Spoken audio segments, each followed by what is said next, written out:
Huge PTR patch just went live. A ton of heroes got changed. Double shields meta gets a major hit in this patch, and let's take a look at the changes. First is an announcement. The new patch is a remaster and will require a relatively large download for all platforms, so keep that in mind. Now onto the hero changes. D.Va's defense matrix regeneration rate has been increased from 12.5 to 16% per second, and the delay before regeneration lowered from 1 second to 3/4 of a second. This will take some in-depth testing and some complex math to figure out how much more extra uptime you'll actually get out of defense matrix, but overall this should make it more readily available, that's for sure, with the delay to gain resource speeding up as well as the resource regeneration rate itself. Next up, Orisa's protective barrier cooldown has been increased from 9 seconds to 10 seconds. Now the weird thing is, I really felt that Orisa by herself took a big hit from the last full second nerf they put on the shield, and now that it's all the way up to 10 seconds, remember, that delay matters for both your barriers. It'll now be even harder to queue up that second extra barrier, and even the third barrier that typically would come out, making for much wider gaps for the enemy to be able to shoot things. Will this require Sigma as always the pairing tank with Orisa so that you have enough shields for that playstyle to work? It's possible if they keep pushing it this direction, but Orisa's offensive capabilities was so good for the meta, we'll have to see if that becomes the case. Next up is Roadhog. His scrap gun ammunition has been increased from 5 to 6. And these ammo changes you can't take lightly and often have much bigger ripple effects than you might imagine. For example, we're already talking about the cooldown rate of shields existing. Well, from the tank position, Roadhog has probably the best shield break out of all of them, and having a higher uptime on his ability to do damage will help in the shield break effort. Other interactions you'll want to think about is up against a character like Doomfist, who has a ton of health nowadays. Now he'll be less likely to get away when you need to hit him multiple times, especially in those cases where you were one round short of being able to finish him off. Up next is Sigma, who got a ton of different things changed. Kinetic Grasp no longer blocks chain hook and whip shot. Quite a large change there, and a low-key huge buff to Roadhog. Whip shot for Brigitte sure is important for that to land in order to activate Inspire and add in a bit of poke damage, but chain hook is a really big deal, as what the developers apparently are trying to do is find openings for Roadhog to be able to outplay Sigma, whereas right now it's very difficult to do so unless Hog just flanks so hard that you can't see the hook coming to block it with Kinetic Grasp or shields. But now that Grasp isn't stopping and it's only the shield, there's a bit more interplay and fairness between the matchup. Also, Sigma's Gravitic Flux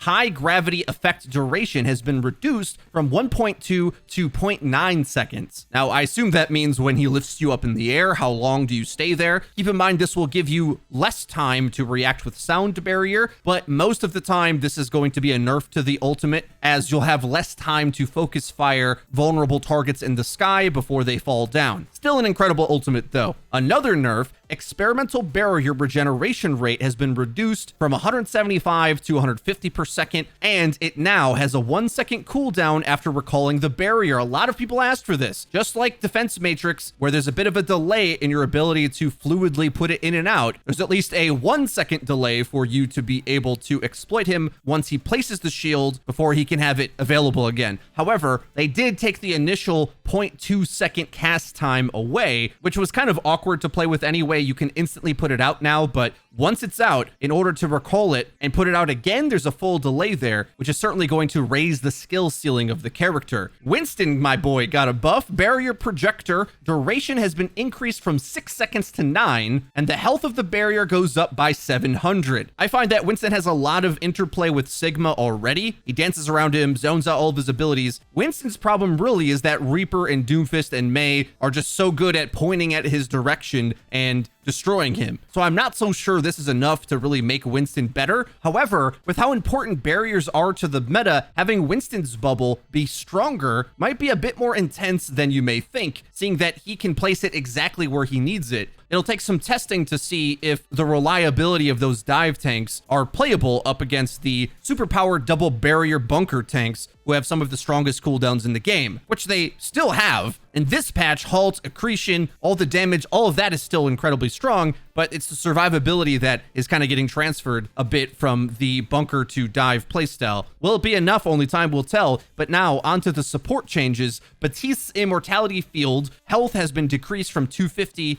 to 200. This, of course, nerfs Bastion comps a little bit, which was the strongest thing that Batiste did right now. And Lucio got some changes. His crossfade passive speed boost goes from 20% to 25, and his amp it up speed boost gets increased from 50% to 60, allowing him to move his teammates around faster. In order to compensate for this, wall ride speed buff has been reduced from 40 to 30, and typically when they do this, they try to keep the wall ride effect the same, compensating for the changes to amp it up and everything else. But the passive song only got increased by 5, and the speed buff has been reduced by 10, so at least on paper, he's losing a net of 5%, but these things might not add up one-to-one anyway, so we'll have to do some testing to see what that's like. But the thing you want to be looking for this to affect the most is rushdown characters that need the benefit of speed amp to be good, namely Reinhardt, and maybe Winston a bit as well. But the only problem is Lucio has been meta anyway, so it doesn't necessarily all of a sudden make the game more aggressive by making this change, because realistically at the highest level of play, both teams were running Lucio Moira no matter what the tanks were, and in a Lucio mirror, typically defensive Lucio starts to reign supreme, but perhaps not this time, because I do think it's the case that a character like Reinhardt does benefit more from speed than Orisa and Sigma do, because they hit most of their abilities at medium range anyway, whereas Reinhardt entirely needs to be close range, and then he looks incredible because his hammer swings and ultimate is the scariest thing he brings to the tanking position, and whether he can close the distance or not is all the difference in him being able to actualize that playstyle. And when he is up that close, Orisa and Sig don't like it very much. But at the same time, this also may buff characters like Mei and Reaper, who also have that rushdown playstyle and aren't getting touched in this patch. In any case, moving on, Mercy, Valkyrie beams now ignore enemy barriers, which I assumed and hoped they would have already, but this is pretty important because since Moira's ult goes through barriers, you'd like to think Mercy's would as well in order for her to remain competitive. And I always like to see Mercy get a little bit better because of how important she is for so many damage characters to be good in the metagame, and how well she pairs with dive. Getting these beams in with aggressive characters that are getting past shields now should be yet another way that the devs are trying to counteract the double shield meta. Next change, Moira. Biotic Grasp self-healing has been reduced from 30 to 20 per second, drastically reducing her ability to duel all sorts of characters, especially up against poke. I wouldn't quite go so far as to say this is a Tracer and Genji buff, but those are the type of characters that try to poke down Moira that will see it be a bit more effective, especially with a Tracer change that we will mention later on. But also, just in general, up against characters like Winston, who I feel just really struggles to get anything done up against Moira on the live patch, now perhaps we'll have an easier time zapping her down, and as well, because his bubble lasts longer, splitting off characters from healing would be even better as well. Next nerf is to Doomfist. Time to reach max charge on his rocket punch has been increased from 1 second to 1.4 seconds,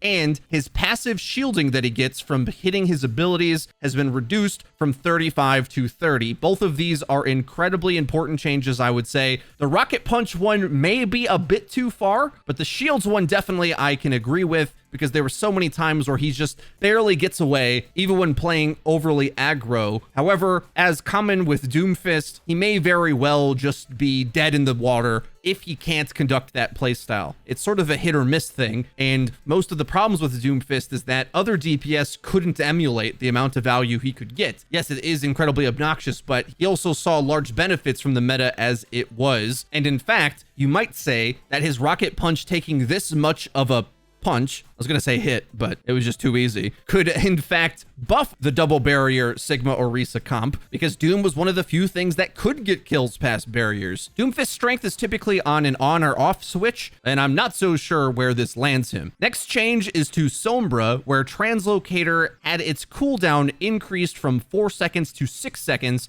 but the cooldown now begins immediately upon deploying the beacon or if it is killed by an enemy. So this is two very interesting things. On the live version of the game, when Sombra throws her translocator in a spot she wants to return to, there's no cooldown until she translocates back. Then it's on a 4-second cooldown, but since you can sort of queue up that cooldown ahead of time by throwing it out, and then in 6 seconds, it'll be ready again, if you use it well, you actually can chain them together, meaning you can translocate back, then throw it immediately, allowing for quite a bit more Sombra movement, allowing you to retreat and then maybe jump in the air or get high ground or make another move after doing so if you queue them together. But there's a much bigger window now when the enemy destroys it, because as soon as they find the translocator, they know there's 6 full seconds that she won't be able to use it at all. So that's a pretty big deal. Next up is Symmetra, whose photon barrier duration has been reduced from 15 seconds down to 12, and its health from 5,000 to 4,000. But it doesn't stop there. Her sentry turret's damage per second has been reduced from 50 to 40, and players impacted by the primary fire beam should now hear a louder impact sound to tell you you're getting cooked by Symmetra. I feel these nerfs likely are partially to address the visual clutter criticisms that has been levied up against Overwatch's gameplay recently. However, functionally, I'm not so sure these nerfs stop Symmetra from being effective at what she already did, which is probably a good thing. Since the primary fire beam nerf came through, I've been using a lot more alt fire when playing Symmetra, and between that and the really powerful teleporter tech, and sure, wall is going to be easier to destroy if the enemy has an amplification matrix, for example, 3 seconds off of its entire duration and 1,000 health on something that already felt unkillable, I'm not so sure makes a huge difference to her playstyle, but she'll just feel less oppressive to play against, I suppose. Next up, another buff, Tracer. Pulse Pistol's damage fall off now starts at 13 meters, up from 10. Quite a big deal here. It's been tough for a character like Tracer to compete next to Reaper, who essentially does her job just better. But now that she can be more effective at further ranges, you can expect her to be even more effective up against a character like Sigma, who's going to struggle to hit her at this far of a range. And effectively, this also is a damage increase as well. She'll just be simply doing more damage inside this range buff than she used to, which seems to me is the devs trying to find an opening for Tracer to compete and have more output than a character like Reaper. I already thought she was quite a sleeper character in the meta right now. She's just harder to play than Reaper. But now that her poke is better, and a lot of maps, if they're wide open, it may be worthwhile to consider giving Tracer a try. Well, guys, that's everything for the big PTR patch. Let us know in the comment section down below if you think this changes up the meta. Is there any changes they missed out on? Are Winston and Reinhardt going to be playable on this new patch? Has Jeff finally delivered us from the double barrier meta? Let us know in the comment section down below. If you enjoyed the video, please be sure to leave it a like. It really does help us out, lets us know that you're enjoying the content. And if you haven't already, please subscribe and be sure to hit the bell icon so that you actually get notified when our videos go live. Link to the description is our Twitter, where we tweet out news, updates, and dank memes. And hey, I'm going to be going to Philadelphia to watch the Overwatch League Grand Finals. So if you're going there as well and want to come say hi, be sure to follow our Twitter and check up on us there so you'll know where I'll be and you can come say hi. Well, guys, that's been everything for me. I've been FREEDO for Your Overwatch. We'll see you guys next time.